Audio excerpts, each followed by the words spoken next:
आज का हमारा वीडियो जो हमने जीएस की जनरल स्टडी के महत्वपूर्ण प्रश्नों इंपॉर्टेंट क्वेश्चन की जो सीरीज चला रखी है उस पर आधारित है। कल के हिंदी के जो हमने वीडियो डाला था उसमें पहला क्वेश्चन एक्चुअल में ऑप्शन की वजह से गलत हो गया था। उसको मैंने आपके कमेंट्स बॉक्स में लिख दिया था कि क और शौ मिला करके छ होता है, तो वो 6 की जगह जो 100 है वो मैंने सुधार कर दिया था। बाकी सारे क्वेश्चन ठीक हैं। उसमें कुछ ने कमेंट करा है कि 2-3 क्वेश्चन गलत है। कोई गलत नहीं, 2-3 क्वेश्चन आप इंटरनेट से उठा करके कुछ भी जानकारियां हासिल कर। आजकल क्या है कि किताबों को पढ़ नहीं रहे हैं और उसकी जगह इंटरनेट में तुरंत सर्च करते हैं और उसी को सच मान लेते हैं। इंटरनेट में कोई ऑथेंटिक सूचना नहीं होती है। मैं ये नहीं कह रहा हूँ कि इंटरनेट में चीजें गलत ही होती हैं, पर बहुत सारे मामलों में चीजें ऑथेंटिक नहीं होने के कारण या अलग अलग स्रोत इंटरनेट में अलग अलग चीजें दिखाते हैं, तो उसके कारण कंफ्यूजन हो जाता है।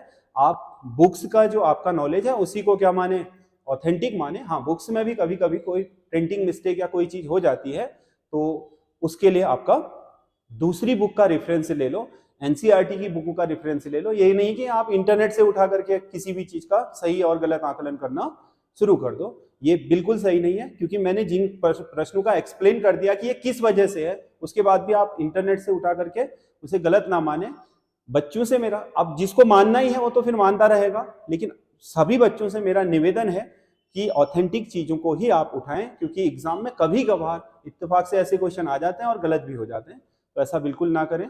सारे 19 के 19 क्वेश्चन गलत हैं। पहला क्वेश्चन उसमें विकल्प की वजह से गलत हो गया था, क्योंकि वो विकल्प में था ही नहीं, इस वजह से। बाकी सारे क्वेश्चन उसमें सही है। तो इसका भी हम पीडीएफ अपने जो टेलीग्राम चैनल है उस पर डाल देंगे। बाकी इसको मैं एक्सप्लेन कर दे रहा हूं। इसमें 40 क्वेश्चन है जीएस के, बहुत महत्वपूर्ण है। ऋग्वेद में हिमालय की चोटी के लिए किस नाम का उपयोग किया गया है? ऋग्वेद में हिमालय की चोटी, क्योंकि ऋग्वेद में जो आपका 9वां मंडल है ऋग्वेद का, वो सोम को समर्पित है। तो सोम में जो आहुति देने वाला सोम रस था, उसकी प्राप्ति के लिए आपका जो स्थल बताया गया था वो हिमालय बताया गया था, और उसके लिए शब्द प्रयोग में लाया गया था मुंजवंत। कहाँ की चोटियां कहा गया था? मुंजवंत। और जो आपका ऋग्वेदिक आर्यों का निवास स्थल है उसकी उत्तरी सीमा के लिए भी इस शब्द का प्रयोग किया है, कि आर्यों का जो सप्त सैंधव प्रदेश है उसके उत्तर में आपका मुंजवंत की चोटियां यानी कि हिमालय की चोटियां हैं। अशोक का 13वां शिलालेख जिसमें कलिंग युद्ध का वर्णन है, अशोक का 13वां शिलालेख जिसमें कलिंग युद्ध का वर्णन किया गया है, किस स्थान से प्राप्त हुआ है? 13वां शिलालेख बहुत महत्वपूर्ण है। अशोक के कलिंग युद्ध का वर्णन इसी शिलालेख में है। तो ये आपका धौली से प्राप्त हुआ है। धौली और गंजाम दोनों आपके उड़ीसा में स्थित अभिलेख हैं और शिलालेख हैं अशोक के। तो उसमें धौली में आपका जो 13वां शिलालेख है, इसमें कलिंग युद्ध का वर्णन हुआ है। बहुत इंपॉर्टेंट है। मोहम्मद गजनवी का दरबारी इतिहासकार कौन था? वैसे तो आपका उद्बी, फिरदौसी, अलबरूनी, ये सभी आपके महत्वपूर्ण है, परंतु दरबारी इतिहासकार, जो उसका दरबारी इतिहासकार था वो आपका उद्बी था। ये ध्यान में रखना। अगला क्वेश्चन है, कृष्णदेव राय ने आमुक्त माल्यद नामक ग्रंथ की रचना किस भाषा में की थी? कृष्णदेव राय ने आमुक्त माल्यद जो आपका ग्रंथ लिखा था वो तेलुगु भाषा में लिखा था। बाकी उषा परिणय उनका संस्कृत में है। तेलुगु भाषा का बहुत महत्वपूर्ण ग्रंथ है आमुक्त माल्यद। जो आपके तेलुगु के बहुत अच्छे जानकार थे कृष्णदेव राय स्वयं भी, और उनकी जो सभा होती थी उसमें भी अष्ट दिग्गज नामक तेलुगु के 8 कवि निवास करते थे, जिसमें आपको पता है तेनाली राम जैसे प्रमुख कवि भी हुए। जैसे उत्तर में अकबर के नवरत्नों में बीरबल का नाम आता है, वैसे ही आपके जो अष्ट दिग्गज हैं दक्कन में, आपके जो विजयनगर साम्राज्य है कृष्णदेव राय का, उसमें आपका तेनाली राम का नाम बहुत प्रमुखता से लिया जाता है। तो वो अष्ट दिग्गज थे। ये खुद भी बहुत बड़े जानकार थे तेलुगु के। तो इन्होंने आमुक्त माल्यद तेलुगु में लिखा है। पुर्तगालियों द्वारा भारत में तंबाकू की खेती किस मुगल बादशाह के शासनकाल में आरंभ की गई थी? तंबाकू, भारत में तंबाकू की खेती करना आपका जो सिखा करके लाए थे वो पुर्तगाली थे। इन्होंने ही भारत में पहली बार तंबाकू उगाया था जहांगीर के काल में। भारत में तंबाकू की खेती जहांगीर के काल में आरंभ हुई थी। अगला क्वेश्चन है, बर्मा को अंतिम रूप से भारत में किस गवर्नर ने मिलाया था? देखो, जो बर्मा है, बर्मा मतलब भारत के जो आपका नॉर्थ ईस्ट है, ये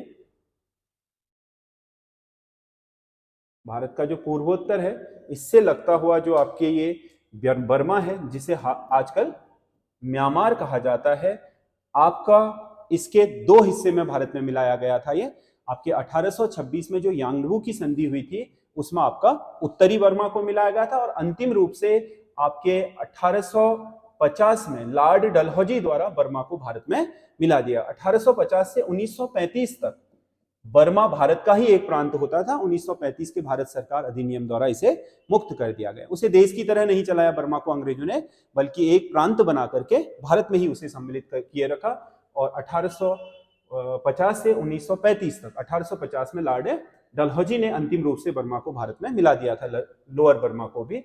तो 1935 तक 85 वर्ष अभिन्न अंग रहा भारत का बर्मा। फिर बाद में इसे आपका अलग कर दिया गया भारत सरकार अधिनियम 1935 के द्वारा। अगला क्वेश्चन है, निम्नलिखित में से किससे राजा राममोहन राय का संबंध नहीं है? संवाद कौमुदी, ये राजा राममोहन राय का अखबार है।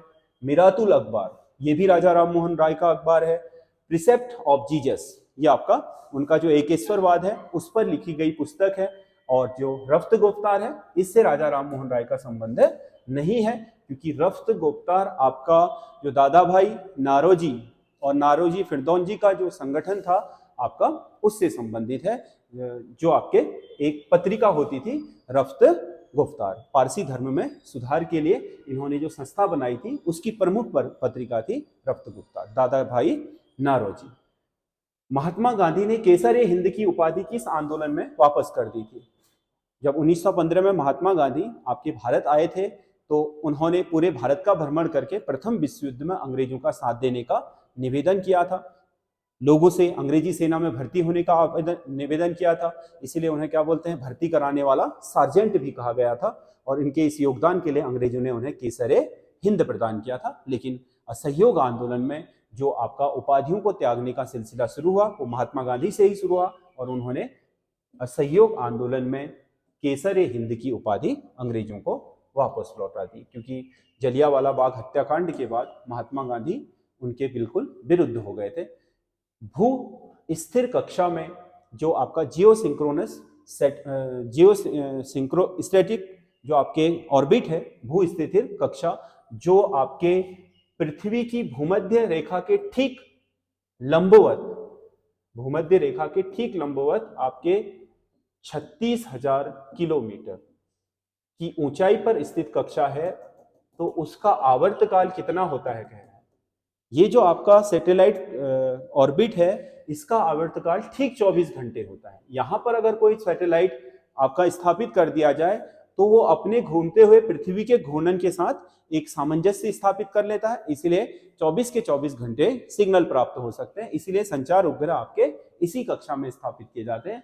तो भू स्थिर कक्षा में आपका कृत्रिम उपग्रह का जो आवर्तकाल होता है वो 24 घंटे के होता है, जितना पृथ्वी का घूर्णन काल होता है। दोनों आपके समानुपाती हो जाते हैं। इसके कारण आपका दोनों एक दूसरे के संपर्क में बने रहते हैं। अगला, सूर्य ग्रहण कब लगता है? सूर्य ग्रहण कब लगेगा? सीधी सी बात है, जब चंद्रमा दिन में चलेगा। क्योंकि सूर्य ग्रहण कब लगता है? ये सूर्य है और ये पृथ्वी है, और इनके बीच में अगर चंद्रमा आ जाए और सूर्य का प्रकाश चंद्रमा पृथ्वी तक ना आने दे तो ये सूर्य ग्रहण हुआ। चंद्रमा सूर्य और पृथ्वी के बीच कब आएगा? जब पृथ्वी में सूर्य दिख रहा होगा। सूर्य कब दिखता है? दिन में। अमावास के दिन चांद कब चल रहा होगा? दिन में। पूर्णिमा के दिन तो आपका चंद्र ग्रहण लग सकता है लेकिन सूर्य ग्रहण नहीं लग सकता, क्योंकि पूर्णिमा के दिन चांद रात में चलता है, सूर्य दिन में। तो एक दूसरे के अपोजिट कैसे आएंगे? तो सीधी सी बात है, सूर्य ग्रहण लगेगा हमेशा अमावास को और चंद्र ग्रहण लगेगा पूर्णिमा को। उष्णकटिबंधीय चक्रवातों को ऑस्ट्रेलिया में किस नाम से जाना जाता है? उष्णकटिबंधीय चक्रवात जो ऑस्ट्रेलिया के तट पर चलते हैं, जैसे हमारे इंडिया में जो आपका बंगाल की खाड़ी है उसमें साइक्लोन कहा जाता है। जो आपका कैरिबियन द्वीप समूह है उनके इर्द गिर्द इन्हें हैरिकेन कहा जाता है। अमेरिका के फ्लोरिडा तट पर इन्हें आपका टॉर्नेडो कहा जाता है। जापान तट पर और चीन के तट पर टाइफून और टाइफू कहा जाता है। वैसे ही ऑस्ट्रेलिया के तटों पर विली विली कहा जाता है। कोपेन के वैश्विक जलवायु वर्गीकरण का आधार क्या है? कोपेन के वैश्विक जलवायु जो वर्गीकरण है वो 5 मुख्य भागों में जलवायु बांटी है और उसके 14 उसके उपखंड है। आज भी दुनिया भर में जो जलवायु वितरण आपका जो अपनाया गया है वो आपके कोपेन के सिद्धांत पर है। उसने तापमान, मौसम, वर्षा, यानी कि पूरी जो जलवायु के तत्व हैं, ताप, मौसम और वर्षा, इसको आधार माना और उसी के आधार पर उसने ये कहा कि दुनिया भर में जो वनस्पतियां होती हैं उनका रंग रूप निर्धारित होता है, वो आपका इन्हीं पर निर्भर करता है। तो जो आपका कोपेन का ताप निर्धारण का फॉर्मूला है वो तीनों पर आधारित है। यही आपका फॉर्मूला चलता है विश्व भर में। अगला क्वेश्चन है, निम्नलिखित नगरों में से कौन सा कर्क रेखा के निकट स्थित है? कर्क रेखा के निकट स्थित जो आपका कर्क रेखा यहां से गुजर रही है, कर्क रेखा के निकट का जो सबसे आपका शहर है इनमें से, दिल्ली तो बहुत दूर है कर्क रेखा से, कोलकाता यहां पर है, जोधपुर थोड़ा ऊपर है, नागपुर आपका बहुत नीचे है। तो इसमें कोलकाता नगर किसके सबसे निकट होगा? कर्क रेखा के। निम्नलिखित में से कौन सा एक लोक नृत्य है? ओडिसी। ओडिसी लोक नृत्य नहीं है। ओडिसी आपको पता है भारत का एक शास्त्रीय नृत्य है। कथक, ये तो बहुत फेमस शास्त्रीय नृत्य है। मणिपुरी भी अपने आप में शास्त्रीय नृत्य है, अपनी एक अलग विधा रखता है। बिहू नहीं है। बिहू जो आपका असम में और थोड़ा बहुत बिहार में भी बनाया जाता है, क्योंकि बिहू के अलग अलग पैटर्न हैं। तो बिहू आपका एक लोक नृत्य माना जाता है जो स्थानीय परंपराओं से पैदा हुआ है, ना कि शास्त्रीय परंपराओं से। यानी कि भारत के शास्त्रों के अकॉर्डिंग नहीं चलता है, बल्कि अपनी स्थानीय परंपराओं के हिसाब से चलता है। भारत के ऊसर क्षेत्रों का सबसे अधिक भाग है। भारत के ऊसर क्षेत्रों का सबसे अधिक भाग, मतलब जहां पर कृषि कार्य नहीं होता है, वहां पर विरलित चरागाह सबसे ज्यादा है। सबसे बड़ा भाग आपके ऊसर क्षेत्रों का चरागाह के रूप में। कौन सी नदी ब्रह्मपुत्र की सहायक नहीं है? लोहित है, सुबनसिरी भी है, मानस भी है, वेगाई नहीं है। वेगाई दक्षिण भारत की नदी है, ये भारत की सबसे दक्षिणतम नदी भी मानी जाती है, तो वेगाई इसकी सहायक नहीं होगी। अगला क्वेश्चन है, निम्नलिखित में से कौन सी मिट्टी चाय बागानों के लिए उपयुक्त है? चाय बागानों की मिट्टी, चाय बागानों के लिए जो सबसे अच्छी मिट्टी मानी जाती है वो अम्लीय मिट्टी मानी जाती है, जिसमें आपके जैविक अंश बहुत ज्यादा होते हैं, वो गल करके अम्ल पैदा करते हैं। ऐसी मिट्टी पर चाय सबसे उपयुक्त होती है। अगला, किस पर्वत श्रृंखला के दोनों ढलानों में भिन्न भिन्न वनस्पतियां पाई जाती हैं? पर्वत श्रृंखला, इधर अलग वनस्पति और इधर आपका अलग वनस्पति। भारत में ऐसी पर्वत श्रृंखला है पश्चिम घाट।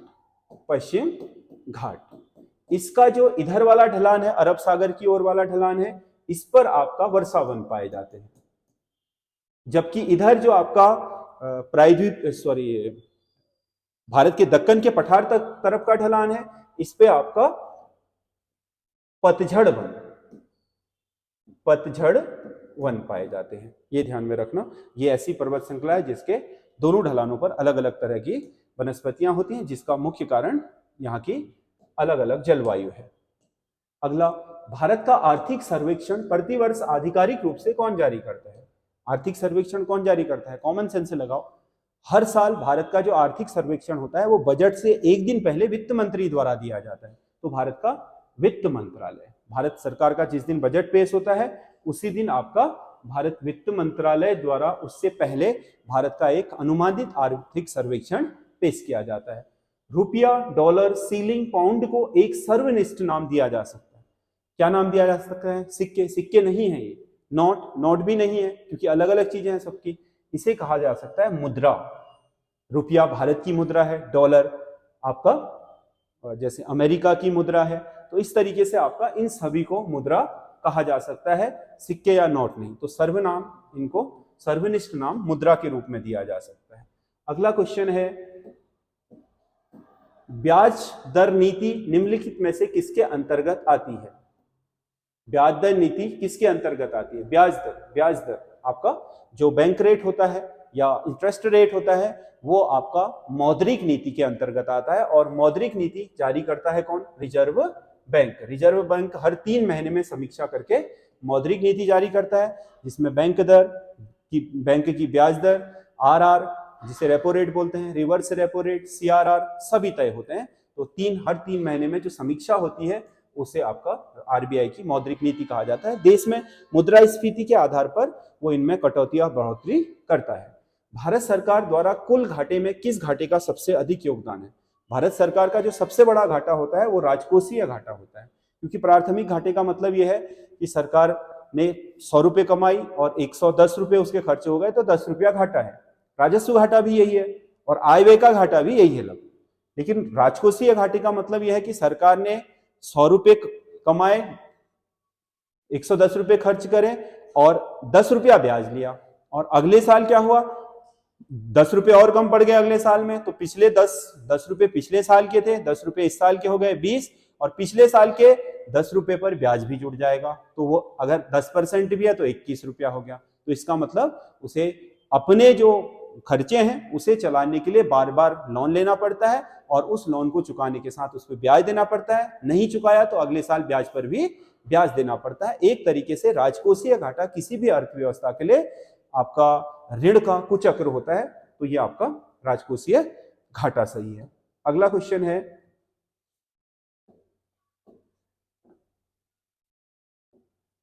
उत्पादन के कारक हैं परिवहन, कच्चे माल की उपलब्धता, कार्यकुशलता, सभी हैं। देखो, उत्पादन, किसी भी चीज का प्रोडक्शन करने के लिए हमें क्या चाहिए, कच्चा माल चाहिए। उस कच्चे माल को आपके खेतों से या फिर कच्चे माल की जगह से फैक्ट्री तक लाने के लिए या फैक्ट्री से बाजारों तक ले जाने के लिए परिवहन चाहिए। उस कच्चे माल को तैयार माल बनाने के लिए कार्य कुशलता चाहिए, श्रमिक चाहिए। तो उपरोक्त सभी सही है, उपरोक्त सभी इसमें सही होंगे। अगला क्वेश्चन है, इफको, IFFCO का CO क्या है? इफको क्या है? इफको भारत में भारतीय कृषि उर्वरक सहकारी संघ है, मतलब भारत का जो फर्टिलाइजर फेडरेशन है उसकी कोऑपरेटिव है ये, इंडियन फर्टिलाइजर फेडरेशन कोऑपरेटिव जो आपका बनाई गई है इफको, वो आपके भारत में जो उर्वरक है, क्योंकि भारत में कृषि क्षेत्र में कोऑपरेटिव का बहुत बड़ा योगदान है, तो उसमें अलग अलग संघ बने हुए, उसमें जो आपके उर्वरक जो संघ है, उर्वरक कृषि के उर्वरक जो निर्माता है उनका जो संघ है उसे हम आपके इफको कहते हैं शॉर्ट में। अगला क्वेश्चन है, ब्रिटेन के सभी संवैधानिक प्रयोगों में सबसे बड़ा प्रयोग था। ब्रिटेन ने भारत में रेगुलेटिंग एक्ट से लेकर के 1935 के भारत सरकार अधिनियम तक जितने भी कानून बनाए उनमें सबसे बड़ा कानून कौन सा था, ये पूछ रहा है। 1861 का, देखो सबसे बड़ा कानून सीधे बता रहा हूं, 1935 का भारत सरकार अधिनियम था, ये सबसे बड़ा कानून था। इसी के तहत भारत को अंग्रेजों ने 1947 में सत्ता हस्तांतरित करी कि जब तक आपका संविधान नहीं बन जाता इससे चलाओ। 321 अनुच्छेद थे इसमें, बहुत बड़ा आपका संवैधानिक प्रयोग था ये, और भारत के संविधान में आज भी 250 से अधिक अनुच्छेद यहीं से लिए गए। संविधान सभा के लिए चुनाव कब निश्चित हुआ था? संविधान सभा के लिए चुनाव निश्चित कब हुआ था? संविधान सभा की पहली बैठक तो आपको पता है 9 दिसंबर 1946 को हुई थी, लेकिन संविधान सभा के लिए चुनाव निश्चित हो गया था जुलाई 1946 में। सितंबर में अंतरिम सरकार बनी, और आपको पता है दिसंबर में आपका अंतरिम सरकार अलग मुद्दा है, जो आपका संविधान सभा है वो अलग है, क्योंकि इसका निर्माण केवल संविधान करना था। जुलाई 1946 में चुनाव प्रक्रिया शुरू हुई और 9 दिसंबर 1946 को भारतीय संविधान सभा की पहली बैठक आयोजित हो गई थी। अगला क्वेश्चन है, पंथ निरपेक्ष राज्य की चुनौती नहीं है। पंथ निरपेक्ष राज्य मतलब ऐसा राज्य जिसका कोई अपना धर्म न हो, जैसे भारत है, उसकी चुनौती नहीं है कह रहा है। सांप्रदायिकता बिल्कुल चुनौती है। सांप्रदायिकता ऐसे राज्यों के लिए बहुत दिक्कत पैदा करती है। कानूनी ढांचे में धार्मिक निजी कानून की स्थिति, जो आपका कानूनी ढांचा है उसमें धर्म का हस्तक्षेप, हिंदू धार्मिक संस्थाओं में राज्य को बहुत अधिक हस्तक्षेप, धार्मिक संस्थाओं का राज्य में हस्तक्षेप, सभी ये आपके दिक्कत। लोकतंत्र नहीं है, क्योंकि लोकतंत्र पंथ निरपेक्ष राज्य के लिए चुनौती नहीं बल्कि उसका एक विशिष्ट गुण है। अगला, निम्नलिखित में से कौन संविधान सभा के मौलिक अधिकार उपसमिति का सदस्य नहीं था? देखो, कोई था या नहीं था। अगर विकल्प में महात्मा गांधी होता और संविधान सभा की बात करता है तो आप आंख बंद कर करके जा सकते हैं, क्योंकि महात्मा गांधी न तो किसी अंतरिम सरकार के सदस्य थे ना ही संविधान सभा के, क्योंकि ये आपको पढ़ करके बहुत क्या कठिन पड़ जाएगा उपसमिति समिति। तो अधिकतर मामलों में होता क्या है, महात्मा गांधी क्या होता है विकल्प में होता है, आप कहीं भी देख लीजिएगा ऐसे क्वेश्चन में। और बहुत सारे लोग जो अच्छे तरीके से पढ़ाई नहीं करते वो सोचते हैं कि सब महात्मा गांधी ने बनाया। उन्हें ये पता नहीं है कि महात्मा गांधी का संविधान सभा और भारत की अंतरिम सरकार में कोई योगदान नहीं है, वो शामिल ही नहीं है उसमें, तो महात्मा गांधी होगा। संवैधानिक उपचारों के अधिकार का प्रयोग किया जा सकता है, कब किया जा सकता है? मूल अधिकारों के परिवर्तन के लिए, किसी अधिकार के सृजन के लिए, कोई अधिकार प्राप्त करने के लिए, रोजगार प्राप्ति के लिए। देखो, जो आपका संवैधानिक उपचारों का अधिकार है अनुच्छेद 32, वो आपके किसका कौन परिवर्तन कराता है? सर्वोच्च न्यायालय। सर्वोच्च न्यायालय किसी अधिकार का सृजन नहीं करता। अधिकार और कानून का सृजन करना भारत की संसद यानी कि विधायिका का काम है। कोई अधिकार प्राप्त करना, कोई अधिकार प्राप्त भी नहीं कराता है। रोजगार प्राप्ति के लिए आपका रोजगार प्राप्ति के लिए जारी करना, रोजगार प्राप्ति के लिए भी जारी नहीं होती है। मूल अधिकारों के परिवर्तन के लिए, जहां पर सर्वोच्च न्यायालय को यह लग रहा है कि किसी व्यक्ति के मौलिक अधिकारों का हनन हो रहा है, तो उन मौलिक अधिकारों को वहां पर लागू करने के लिए आपके सर्वोच्च न्यायालय द्वारा आपके संवैधानिक उपचारों के अधिकार का उपयोग किया जाता है अनुच्छेद 32 के तहत, और उच्च न्यायालय भी कर सकता है अनुच्छेद 226 के तहत।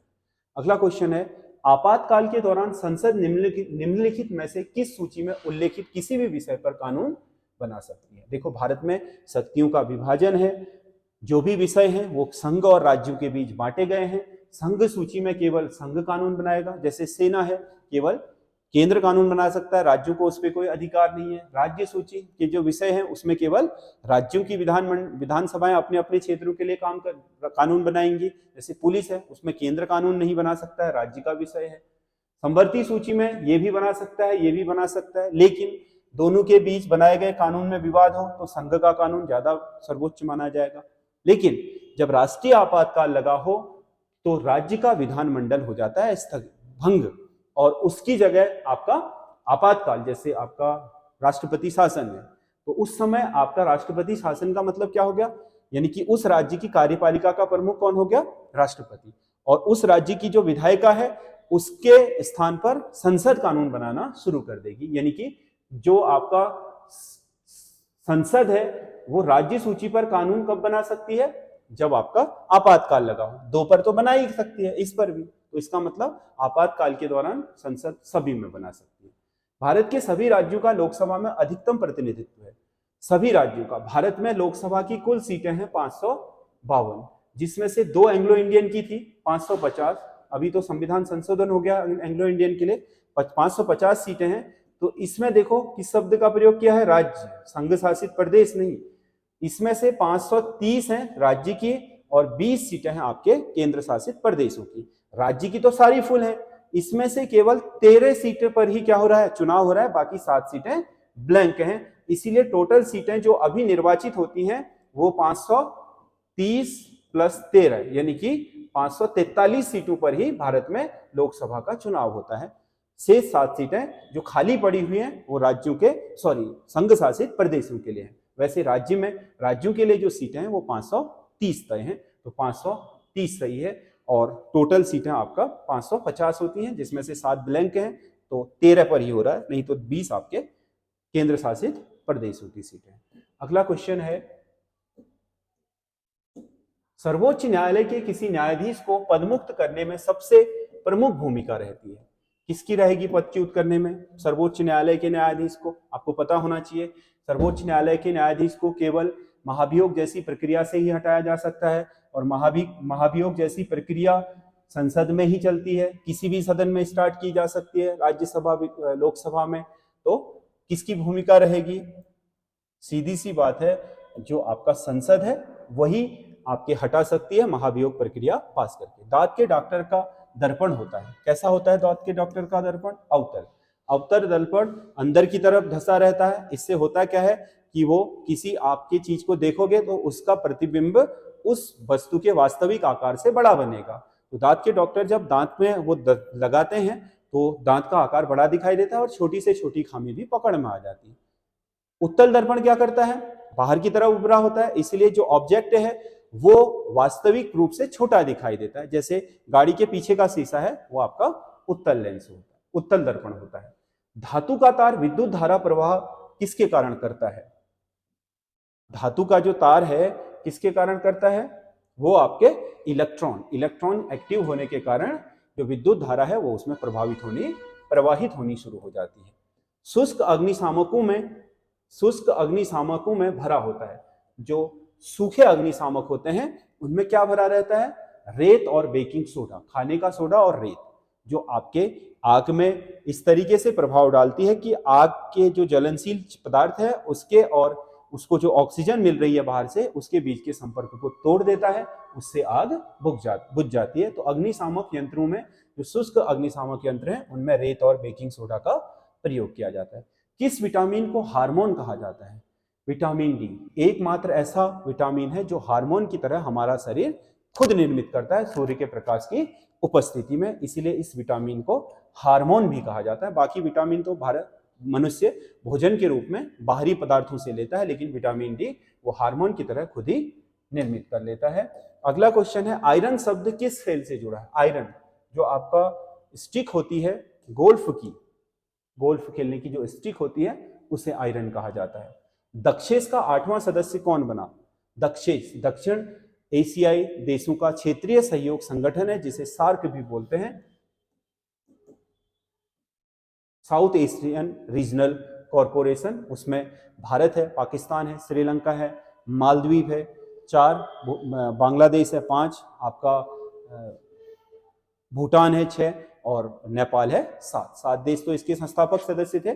बाद में, क्योंकि वैसे दक्षिण एशिया में आता नहीं अफगानिस्तान, वो तो मध्य एशिया में आता है, लेकिन उसकी सांस्कृतिक जो चीजें हैं वो भारतीय उपमहाद्वीप से मिलती हैं और बहुत लंबे समय तक भारतीय उपमहाद्वीप का सांस्कृतिक हिस्सा भी रहा है राजतंत्र के काल में, तो इस वजह से बाद में अफगानिस्तान को भी इसमें सम्मिलित कर लिया गया। Tata institute of fundamental research, Tata institute of fundamental research TIFR, Bharat में परमाणु ऊर्जा का पालना कहा जाता है। भारत में जो डॉक्टर होमी जहांगीर भाभा थे, उन्होंने जो आपका भारत में परमाणु ऊर्जा के क्षेत्र में पहला काम किया था वो TIFR के सहयोग से किया था। बाद में फिर परमाणु ऊर्जा आयोग बना, तो इसे परमाणु ऊर्जा अनुसंधान का पालना यानी कि झूला जहां से ये स्टार्ट हुआ उसके लिए जाना जाता है। तो बहुत ही महत्वपूर्ण है Tata institute of fundamental research, ये बम्बई में स्थित है। तो ये 40 क्वेश्चन है, इनकी PDF आप टेलीग्राम चैनल से प्राप्त कर लें और PDF टेलीग्राम चैनल से प्राप्त कर लें और उसमें सॉल्व करने के बाद इसको, अच्छा एक और क्वेश्चन है, सॉरी 39 ही हुए, 40वां क्वेश्चन है, संयुक्त राष्ट्र के वह महासचिव जो हवाई जहाज दुर्घटना में मारे गए। तो संयुक्त राष्ट्र के एकमात्र महासचिव जिनकी जहाज दुर्घटना में मौत हो गई थी वो डैग हैमरशोल्ड थे। तो ये आपके 40 क्वेश्चन है, इनको आप PDF वहां से ले लें और इनको करने के बाद आप हमें कमेंट्स करें कि आपको क्या ठीक लगा। और कहीं पर जैसे कल हमसे मिस्टेक हो गई थी पहले क्वेश्चन में उसके ऑप्शन में, तो वहां पर आप सजेस्ट कर सकते हैं ताकि गलत चीजें बच्चों तक ना पहुंचे, ऑथेंटिक चीजें ही पहुंचे। और मैं आपसे आग्रह करूंगा कि आप जरूरत पड़ने पर ही इंटरनेट का सहारा लें, आप अनावश्यक रूप से इंटरनेट से ही पढ़ाई करने का प्रयास ना करें, क्योंकि इंटरनेट में बहुत सारे सोर्सेज रहते हैं, वो अलग अलग चीजें बताते हैं, उससे न सिर्फ कंफ्यूजन होता है बल्कि कई बार चीजें गलत भी हो जाती हैं। आप पढ़ाई के स्रोत के लिए हमेशा किताबों को अपनाएं। किताबों के बाद जो चीज नहीं मिल पा रही है, खोजने के बाद नहीं मिल पा रही, किताबों में नहीं है, तो वहां इंटरनेट का उपयोग करें।